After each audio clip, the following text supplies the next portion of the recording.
Ration कार्डच्या बहाण्याने महिलेकडे शरीर सुखाची मागणी, संतापजनक प्रकार उघड।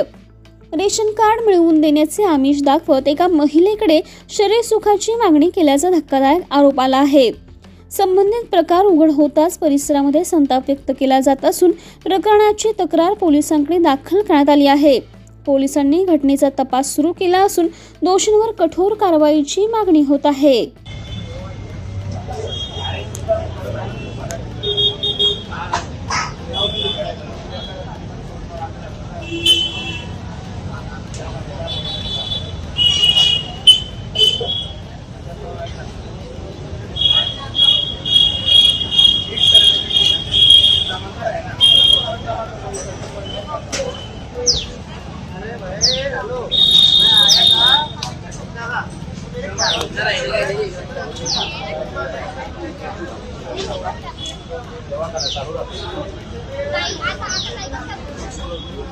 नहीं